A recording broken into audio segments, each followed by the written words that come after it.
Alors, deuxième partie de cette étude des États-Unis dans la période qui précède la guerre civile. Donc, on se souvient, j'avais appelé ça l'unité chancelante. Là, on va parler principalement d'immigration et de religion durant cette période-là. Puis on va voir encore une fois de quelle manière, justement, premièrement, l'immigration va changer un peu le tissu social aux États-Unis. Et après ça, on va parler d'un second réveil religieux. Donc, c'est essentiellement ça que je veux faire avec cette capsule-là. Ce qu'il faut comprendre, donc d'abord, comme je le disais, on va parler d'immigration. Ce qu'il faut comprendre, c'est qu'il y a une très forte poussée démographique en Europe à partir du milieu du 18e siècle. En fait, de 1750 jusqu'à 1900, on parle de la population d'Europe va augmenter, donc va passer de 150 millions à 400 millions d'habitants.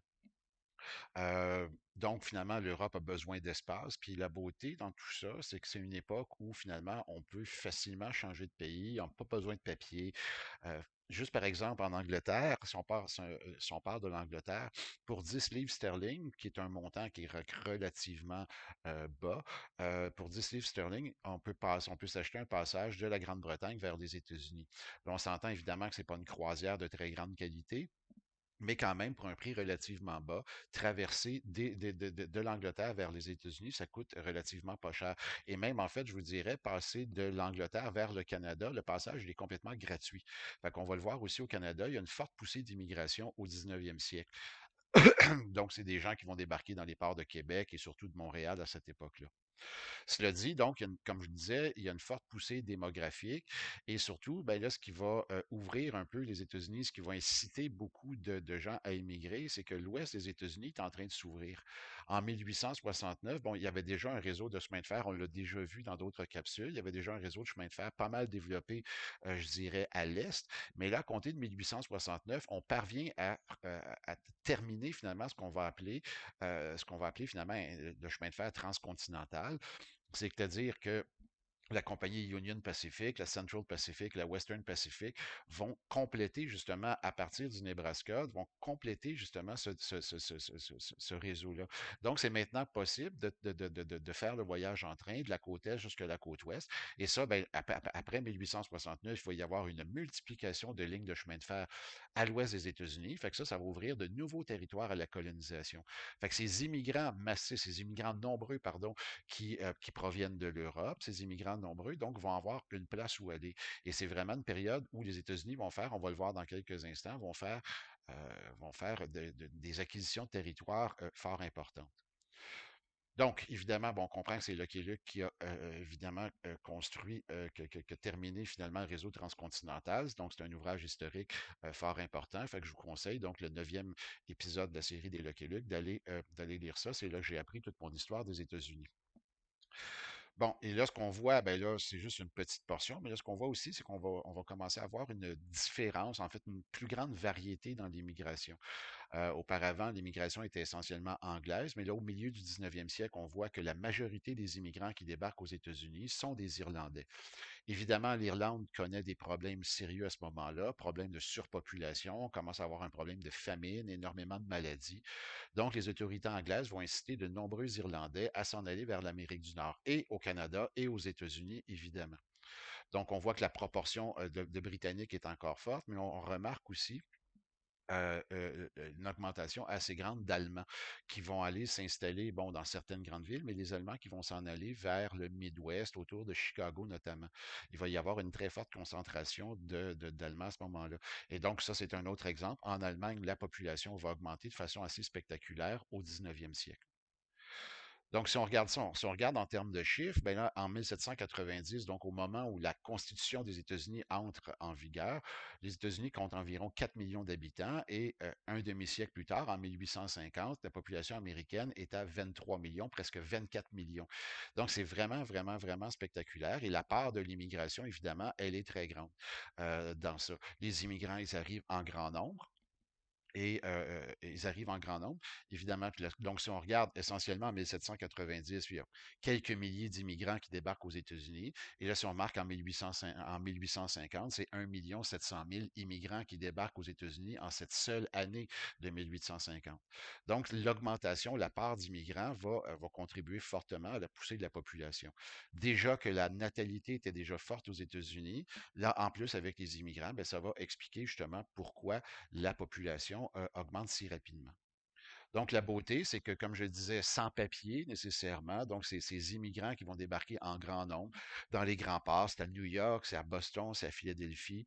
Les immigrants vont débarquer des bateaux et vont littéralement se fondre dans une foule et fondre dans la foule, vont disparaître littéralement et vont commencer une nouvelle vie. Et là, bon, la question qu'il faut se poser, outre le fait que l'Europe a besoin d'espace, la question qu'il faut se poser, c'est pourquoi il y a tant de gens qui veulent immigrer. Parce qu'il faut voir, c'est qu'en Europe, au moment où on se parle, donc au 19e siècle, l'Europe est encore une société passablement d'ancien régime. Le monde féodal, bon, il y a encore des restants. Et ce système-là, il est passablement écrasant. Donc, pourquoi immigrer? Ben, outre le fait que l'Europe manque d'espace, ben, il y a évidemment la mauvaise température.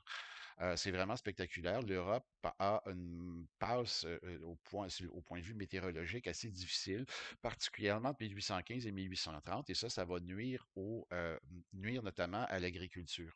Donc, il y a beaucoup de gens qui se retrouvent dans des situations vont se retrouver dans des situations de pauvreté. Aussi, comme je le disais, les taxes sont omniprésentes en Europe, donc il n'y a personne qui est capable d'accumuler un certain capital afin de pouvoir améliorer son sort. La pauvreté, ben ça va amener justement tous son lot de problèmes. Il y a beaucoup de gens qui ont peur justement de la famine et de la maladie, et il y a de nombreuses maladies qui circulent en Europe à ce moment-là. Donc, ce qu'on cherche, ben, c'est des endroits où on va être moins entassés les uns sur les autres, et c'est là que comme je le disais, les États-Unis ben, vont offrir une alternative intéressante. Donc, pourquoi s'en aller aux États-Unis? Puis en même temps, on pourrait se poser la question aussi pourquoi s'en aller au Canada, mais les États-Unis semblent offrir une option plus intéressante. Premièrement, le gouvernement n'est pas encore très gros. Le gouvernement américain et le gouvernement central n'est pas encore très gros. Par conséquent, il a peu de dépenses. Donc, une faible taxation. Donc, à comparer avec l'Europe, le niveau de taxation qu'il y a aux États-Unis, c'est extraordinairement bas. Il n'y a pas de religion d'État, donc par conséquent, l'Église ne vient pas fouiller dans les poches des citoyens, comme c'est le cas dans bien des places en Europe, où, par exemple, l'Église catholique a tendance justement à réclamer une portion des revenus des gens pour son fonctionnement. Il y a bien évidemment la possibilité des bons revenus. On va s'entendre que, là, on va le mettre entre grosses guillemets, les bons revenus, mais effectivement, les revenus, le niveau de vie pour un agriculteur, voire même pour un ouvrier, il est quand même plus intéressant aux États-Unis qu'en Europe. Et là, ce qu'on va voir, c'est qu'il y a beaucoup, justement, d'immigrants qui vont, et là, je l'écris, réinvestir sur la famille. Donc, il y aura une possibilité pour un immigrant, par exemple, d'envoyer son enfant à l'école un peu plus longtemps. Et de façon générale, les immigrants, en fait, les enfants de la deuxième génération, de la troisième génération, sont généralement dans une meilleure position que les parents ou les grands-parents. Donc, il y a vraiment une possibilité extraordinaire aux États-Unis. Il n'y a pas de police d'État, il n'y a pas de censure, il n'y a pas de conscription, il n'y a pas de distinction de classe. Donc, ce sont là tous des exemples qui favorisent justement, qui encouragent les gens à s'en aller, à s'en venir vers les États-Unis. Et là, ben, ces immigrants, puis là, il y a des études qui ont été faites, c'est vraiment très intéressant à lire. Il y a des immigrants, ben, à peu près tous les immigrants vont renvoyer des lettres vers leur famille encore en Europe. Et c'est vraiment intéressant de voir que ces lettres-là, qui viennent de ceux qui ont immigré aux États-Unis, ces lettres-là sont lues devant tous les habitants du village. C'est vraiment quelque chose d'assez intéressant et d'assez extraordinaire. Et là, ça va inciter d'autres membres de cette famille-là, ou d'autres membres de ce village-là d'origine à s'en aller vers les États-Unis. Bon, je peins un portrait peut-être un peu rose de la situation, mais quand même, il y a de véritables avantages à émigrer aux États-Unis. Ce ne sont pas évidemment tous les immigrants qui vont parfaitement réussir, mais de façon générale, on peut penser qu'il y a une amélioration de la situation quand on émigre aux États-Unis. L'autre chose qui est vraiment miraculeuse par rapport à l'Europe, c'est que les terres américaines sont à bon marché. Je pense peut-être l'avoir déjà dit dans d'autres capsules, mais c'est relativement simple d'accéder à la propriété aux États-Unis. On vend des portions de terre et ça, c'est vraiment le gouvernement central qui ouvre des nouveaux territoires à la colonisation. Je vais l'expliquer dans quelques instants. Mais c'est vraiment, donc, cette colonisation est placée sous l'égide du Congrès des États-Unis. Donc, on ne laisse pas à des spéculateurs nécessairement le soin d'organiser la colonisation, comme on le fait par exemple au Canada. C'est vraiment contrôlé par le gouvernement américain. Donc, on vend des parcelles de terre de 640 acres, 320 acres ou 160 acres. Et tout ce que ça prend essentiellement, c'est une mise de fonds de 25. Bon, le lot de terre le plus acheté, c'est celui à 320 acres. Donc, une mise de fonds de 25 ça veut dire que initialement, on doit dépenser 40 dollars. Et là, pour 40 dollars, ben là, on a accès à cette exploitation-là de 320 acres et qu'on a 4 ans pour payer le 160 dollars total. Donc, c'est vraiment miraculeux, miraculeux, miraculeux selon les standards européens. Fait que donc, cette idée, puis là, ben, comme je vous le dis, on parle d'immigrants qui parlent de situations très difficiles en Europe. Cette idée d'avoir accès, de pouvoir penser avoir accès à la propriété relativement rapidement, c'est quand même intéressant. Et aussi, c'est qu'au 19e siècle, les terres qu'on va ouvrir, donc dans ce qui va devenir essentiellement le grenier des États-Unis, donc on parle du Nebraska, on parle de l'Iowa, on parle donc du Kansas, on parle de terres qui sont quand même relativement fertiles, mais en fait, voire même dans certains cas très fertiles. Donc, il y a des immigrants, comme je le disais tout à l'heure, vont pouvoir relativement rapidement améliorer leur sort, améliorer leur situation. Donc, c'est vraiment, c'est ça qui attire justement tant d'immigrants aux États-Unis. Maintenant, bon, comme je le disais il y a quelques instants, il faut savoir comment s'organise ce territoire-là. Et comme je le précisais, c'est vraiment le Congrès des États-Unis qui contrôle le processus, l'organisation du territoire.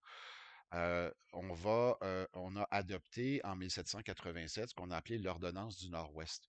Et ça va vraiment tout contrôler cette poussée vers l'ouest des États-Unis, cette occupation du territoire.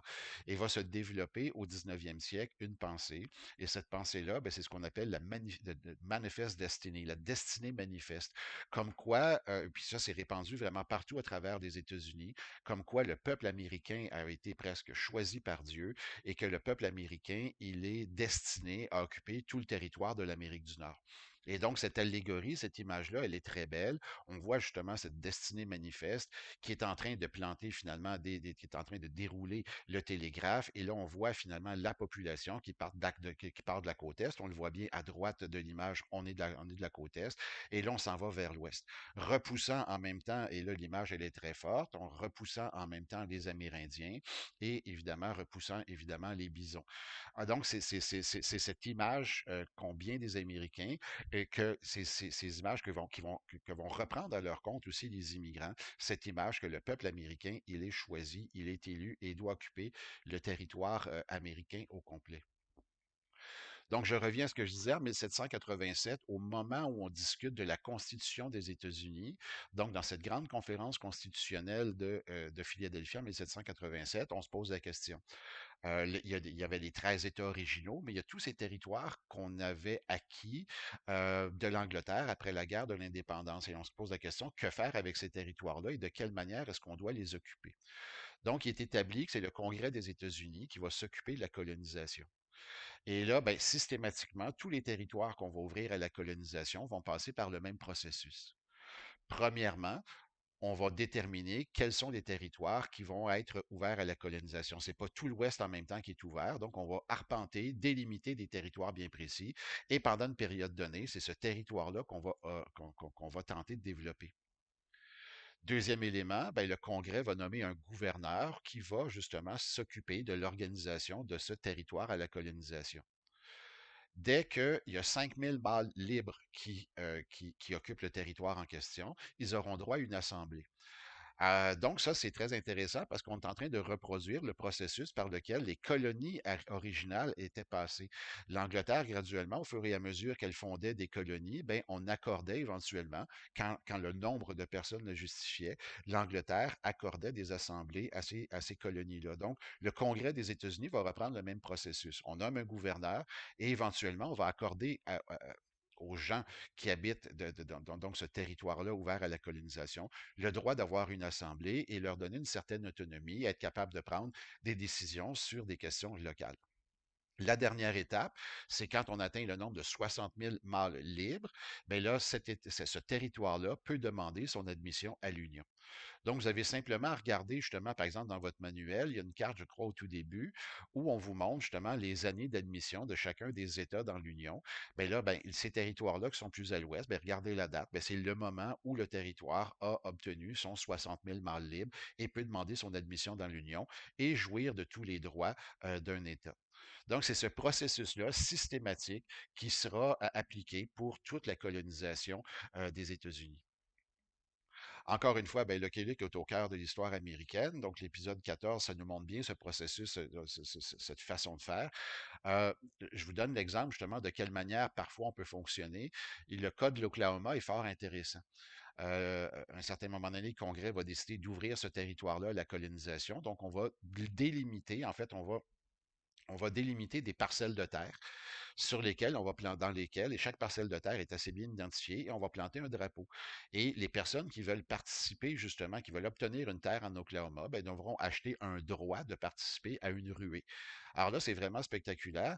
Et donc, les gens vont affluer vers l'Oklahoma. Et à un certain moment donné, on va donner un signal de départ. Donc, les gens vont arriver de partout et on va donner un signal de départ. On va donner un signal de départ et là, les gens vont partir justement. C'est une cavalcade et c'est juste simplement d'arriver. Quand on voit une parcelle de terre qui nous intéresse, il s'agit de s'emparer du fameux drapeau. Et voilà, la parcelle de terre nous appartient parce qu'on avait déjà payé les droits d'entrée pour participer à cette ruée-là. Donc, c'est un phénomène assez intéressant. Je veux dire, c'est unique dans l'histoire du monde, cette façon de procéder. Mais c'est un peu comme ça ne s'est pas passé nécessairement comme ça tout le temps, mais c'est un peu comme ça que ça se passe dans quelques-uns des territoires. La frontière américaine, je le disais il y a quelques instants, elle est constamment en mouvement. On le sait, bon, on a parlé, bon, d'abord, les acquisitions de territoire suite à la guerre d'indépendance, mais après ça, il y a eu cet immense achat qui était l'achat de la Louisiane en 1803, donc on a acheté de la France. Ensuite, en 1819, on l'a vu dans une capsule précédente de quelle manière la Floride va passer justement sous contrôle américain. Et après ça, pardon, avec une guerre, suite à une guerre face au Texas, face au Mexique, c'est le Texas qui va entrer dans l'Union. En 1846, les États-Unis vont acheter, en fait, vont mettre la main sur un traité avec l'Angleterre du territoire de l'Oregon. Donc, ça va donner naissance, par exemple, à l'État de Washington, à l'Oregon. Donc, c'est le nord-ouest des États-Unis. En 1848, suite à une autre escarmouche avec le Mexique, ben là, littéralement, c'est la Californie qui va entrer dans le giron américain. En 1867, ça sera l'Alaska qu'on va acheter de la Russie. Donc, on voit vraiment cette logique, on voit vraiment cette idée de destinée manifeste, cette idée de que les États-Unis, le peuple américain est appelé à occuper l'Amérique du Nord au complet. Donc, finalement, ben, c'est assez extraordinaire de penser que je veux dire, la guerre d'indépendance américaine s'est terminée en 1783 et moins d'un siècle plus tard, essentiellement, les États-Unis occupent l'Amérique du Nord presque au complet. Ils ont bien essayé d'acheter le Canada aussi. En fait, ces immenses territoires, pas nécessairement le Canada, mais en 1867, le Canada se résumait à l'Ontario, le Québec, le Nouveau-Brunswick, la Nouvelle-Écosse. Mais tous ces immenses territoires qui se situent entre l'Ontario et la Colombie-Britannique, c'était des territoires qui appartenaient à une compagnie anglaise, la Compagnie de la baie du Son. Et effectivement, l'État américain a essayé d'acheter ce territoire-là dans cette logique, dans cette optique de la destinée manifeste. Or, ça ne s'est pas produit. L'Angleterre va faire des pressions sur la Compagnie de la baie du Son pour qu'elle cède ce territoire-là au Nouveau-Canada. Et ça va permettre justement l'expansion vers l'ouest du Canada. Mais il y avait une réelle volonté de la part des États-Unis de faire l'acquisition de ces grands territoires-là. Donc, on peut juste essayer de s'imaginer de quelle manière, en fait, ce que pourrait avoir l'air l'Amérique du Nord aujourd'hui si les États-Unis étaient parvenus à mettre la main sur ces territoires-là. Dans tout ça, puis ça, ben, je donne quelques chiffres pour l'instant, mais dans tout ça, il y a quand même un phénomène intéressant, c'est le développement urbain. En 1790, il y a 5 de la population qui habite dans une ville de 2500 habitants et plus, et en 1860, ce chiffre-là est passé à 25, à 25. Donc, c'est sûr qu'il y a une forte poussée d'urbanisation, mais ça, évidemment, ça va amener son problème. Les problèmes, évidemment, des problèmes d'eau potable, En fait, tous des problèmes d'infrastructure. Les villes vont grossir rapidement, rapidement, rapidement, et ça, ben, comme je l'ai dit, les infrastructures, ben, elles ne sont pas là. Fait que l'enlèvement des ordures, les transports, pas de police, pas de pompiers, c'est complètement inadéquat, et donc ça va amener quoi? Ben, ça va amener des problèmes sérieux. Il va y avoir donc les villes seront des nids, des foyers de développement de maladies assez importantes, en même temps aussi de violence urbaine très importante. Je le mentionne là parce qu'on parlait justement d'immigration, on parlait de population, on parlait de développement du territoire, mais c'est sûr que sur ces questions-là, je vais y revenir un peu plus profondément dans les prochaines capsules. L'autre phénomène important, intéressant, c'est le second réveil religieux. On avait vu que le premier réveil religieux qu'il y avait eu au 18e siècle, ça a pu jouer un rôle dans le développement d'un sentiment révolutionnaire aux États-Unis. Et on va voir qu'il y aura un second réveil religieux au 19e siècle, et ce second réveil religieux aura également une importance sur le développement des États-Unis. Ça va commencer, c'est l'arrivée, il y a une espèce de retour de preachers, un retour donc du pasteur itinérant qui vont être passablement spectaculaires. Donc, c'est un mouvement qu'on va appeler le revivalisme. Et c'est des individus qui vont comme redonner un nouveau souffle à certains groupes religieux qui vont être, qui étaient peut-être un peu essoufflés, voire même le revivalisme va inciter la création de nouveaux groupes religieux. Je vous donne des exemples. Il y a Barton Stone qui était particulièrement intéressant. Lui, il faisait faire des exercices aux foules qui se rassemblaient autour de lui. Il leur faisait, bon, et puis il faisait entrer les gens dans une espèce de frénésie. Puis à un certain moment donné, ben, il y a l'exercice qu'on disait, c'est le falling. À un certain moment donné, un signal donné, toutes les gens qui écoutaient son sermon s'écroulaient à terre et tombaient et restaient là sans bouger. Il y avait le jerks où les gens finalement s'agitait la tête dans tous les sens pendant une certaine période de temps. Il va faire japper les gens, il va faire rire les gens, il va faire chanter les gens. Donc, c'est une espèce de happening religieux, puis ça va donner une espèce d'énergie aux gens qui sont là. Et comme je le disais, c'est une, ça va redonner un second souffle, ça va créer une espèce d'événement. Un autre qui, bon, il sera peut-être pas aussi extrême que Barton Stone, mais c'est Lyman Beecher. Lui aussi, ça va être un personnage qui va circuler pas mal à travers les États-Unis. Et lui aussi va inciter, justement, son exemple va faire en sorte qu'il y a, qu'il y a de nouveaux pasteurs qui vont vouloir créer de nouveaux courants religieux. Donc, c'est ça, c'est essentiellement ces nouveaux courants religieux, ils sont là. Pourquoi? Ben, parce qu'on trouve que les États-Unis se développent rapidement, qu'il y a une forte attirance pour l'argent, pour le bien-être matériel. Et donc, on sent qu'il y a peut-être, on est peut-être en train de perdre justement de certaines valeurs qui étaient fondamentales, inhérentes au peuple américain. Donc, la religion, ces nouveaux courants religieux sont souvent là pour lutter contre le matérialisme et préparer le retour du Christ sur la terre parce que plusieurs groupes croient que ce retour-là il est imminent. C'est le cas, par exemple, des Millerites. Donc, c'est un groupe qui est fondé par William Miller. Et lui, selon des savants calculs, il estime que Jésus reviendrait sur la Terre en avril 1843.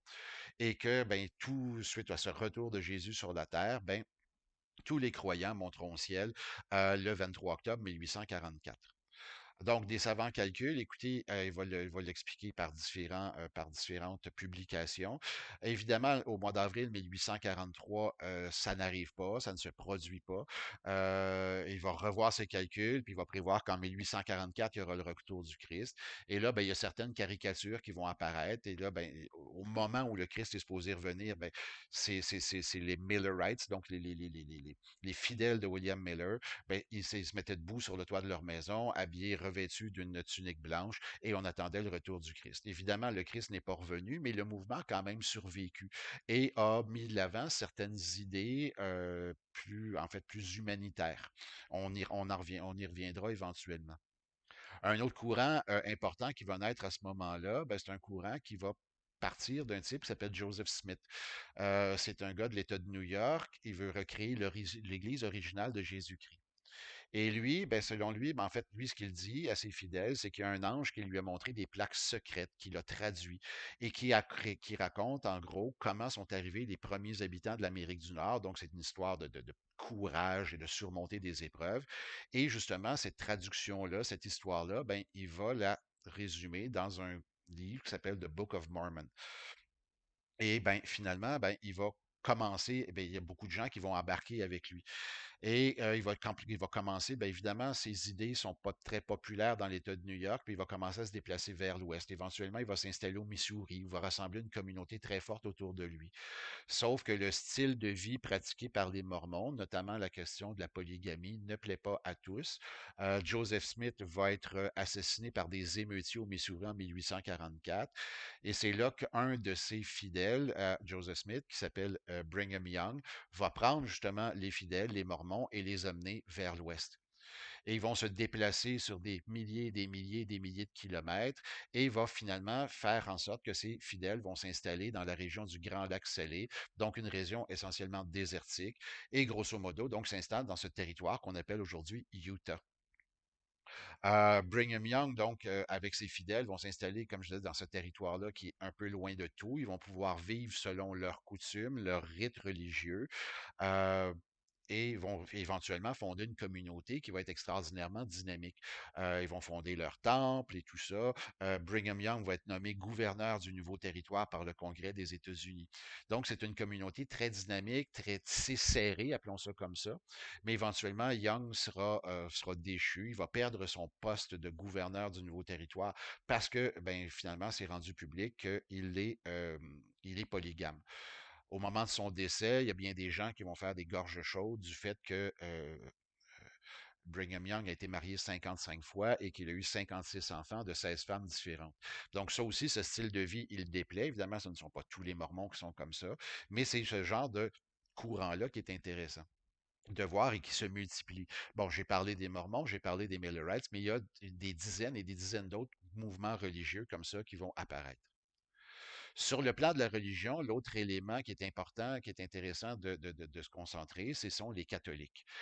J'ai parlé tout à l'heure qu'il y avait une forte poussée d'immigration irlandaise au 19e siècle et pour beaucoup d'Américains anglo-saxons, la question, ben, en fait, les catholiques dérangent.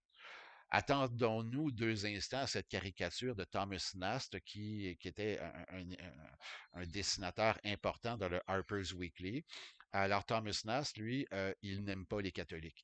Et là, on le voit très bien. Vous voyez ces crocodiles qui sortent de l'eau, ben, ce sont en fait des évêques qui sont en train de grimper, des évêques qui sont en train, des évêques sont en train de grimper à l'assaut des États-Unis.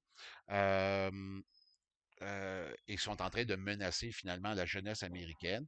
Et là, on peut voir assis dans le haut des collines, on voit les politiciens américains qui laissent faire ce désastre-là. Donc, c'est vraiment les catholiques dérangent définitivement. On voit ici d'autres illustrations de Thomas Nast. On voit, bon, ici, c'est le pape qui est en train du haut du Vatican, on peut imaginer, qui est en train finalement de s'en venir vers les États-Unis et menacer les États-Unis. On voit ici un chien, évidemment, qui porte les- qui porte le symbole du pape autour du cou, qui essaie d'investir les bonnes écoles américaines, qui propagent les bonnes valeurs américaines. Et là, on essaie, il faut à tout prix, justement, stopper ces catholiques-là. Donc, les catholiques, ils dérangent. Les catholiques sont arrivés, en fait, les premiers catholiques qu'on a vus aux États-Unis sont débarqués au Maryland en 1632, mais c'est avec la forte hausse des Irlandais au 19e siècle il y a vraiment cette inquiétude. On croit que les évêques catholiques vont attaquer, comme je le disais, les écoles publiques. On croit que les catholiques ben, ne prendront pas des ordres ou ne suivront pas les règles édictées par le gouvernement américain, mais vont plutôt avoir tendance à écouter le pape d'abord et avant tout. Ça explique sans doute pourquoi il n'y a eu que 2 présidents catholiques dans l'histoire des États-Unis. Il y a eu John Kennedy pendant sa campagne électorale en 1960. Il a dû justement défendre son catholicisme et il a dû expliquer à l'électorat américain qu'il n'y aura pas un téléphone justement sur son bureau pour téléphoner au pape dès qu'il aurait une grande décision à prendre. Et le second président catholique, ben, il vient tout juste de prêter serment, c'est Joe Biden. Donc, le catholicisme dérange profondément aux États-Unis. Pourquoi il dérange tant que ça? Ben, c'est les habitudes. Les anglo-saxons, les protestants ne comprennent pas pourquoi les catholiques ont tendance à avoir justement autant d'enfants. Ils se reproduisent comme des lapins. On ne comprend pas ça. Ça ne rentre pas dans la tête des protestants. Et on craint énormément les institutions catholiques, comme des écoles qui sont souvent dirigées par des religieux ou des religieuses. On ne comprend pas ça. Alors que la Constitution américaine parle de séparer l'Église et l'État, on trouve trouve que les catholiques et leurs institutions, qu'est-ce qui se passe dans les couvents, qu'est-ce qui se passe dans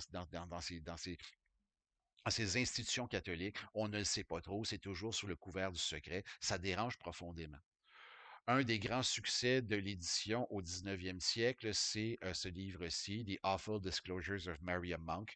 Alors, ça raconte justement le passage pendant 2 ans d'une jeune fille dans un couvent de Montréal, donc à l'Hôtel-Dieu de Montréal, et ça raconte donc des espèces d'histoires d'horreur, d'agression sexuelle. D'où ça sort, ce livre-là, on ne le sait pas trop. Mais par contre, comme je vous l'ai dit, ça va être vendu, ce livre-là va être édité, réédité, réédité, voire même qu'encore aujourd'hui, à certains endroits, il y a encore moyen de mettre la main sur l'ouvrage en question. Donc, les catholiques dérangent, mais ça ne les empêchera pas, ces catholiques, de développer un réseau scolaire intéressant. Donc, juste ici, vous avez un exemple. Donc, ce sont les universités catholiques qui vont être fondées aux États-Unis entre le 18e siècle et le 20e siècle. Et là, ben, particulièrement, ben, il y a un réseau qui est très intéressant. Ce sont ces universités qui ont été fondées par des jésuites. Ces universités fondées par des jésuites et qui vont se répandre un peu partout. Et donc, mais les catholiques donc vont persévérer malgré certaines, comment je pourrais dire, malgré certaines persécutions. N'oublions pas que le Ku Klux Klan, par exemple, ne s'en prenait pas qu'aux Afro-Américains. Le Ku Klux Klan visait également les catholiques. On n'aimait pas les catholiques. Donc, il dérange. Ici, ben, une université très célèbre. Bon, pour celles et ceux qui connaissent un peu le football et le sport universitaire américain, on voit ici l'université Notre-Dame. Donc, c'est dans l'État de l'Indiana qui a été fondé par des pères de Sainte-Croix. C'était un tout petit collège destiné aux catholiques qui est devenu une institution extraordinairement solide aujourd'hui. Et là, ben, surplombant le stade de football, il y a cette fresque, cette mosaïque sur le mur d'un des édifices. Et ben, cette mosaïque, bon, on le voit avec Jésus les bras en l'air, on l'appelle le Touchdown Jesus. C'est comme si Jésus célébrait un toucher compté par la très célèbre équipe de football de cette université-là. Bon, donc les catholiques dérangent, mais comme je vous l'ai dit, leurs institutions vont se perpétuer. Mais à travers tout ça, à travers ce deuxième réveil religieux, quel impact a-t-il sur le développement de l'histoire américaine? Bien, il y a une morale qui se dégage. Peu importe qu'on parle de catholicisme, peu importe qu'on parle des mouvements des Millerites, des Mormons, il y a une morale qui se dégage. Les mouvements religieux qui apparaissent au 19e siècle ont tendance à être anti-esclavagistes. Et une grande partie du courant abolitionniste qui va apparaître au 19e siècle est en grande partie est basé justement sur ce deuxième réveil religieux. Et d'une certaine manière, ce deuxième réveil religieux aurait pu parvenir à balayer l'esclavage, mais il y avait un obstacle évidemment très important, ben, c'est l'importance du coton dans l'économie des États du Sud. Et ça va bloquer d'une certaine manière, ça va empêcher justement ce courant abolitionniste d'aboutir.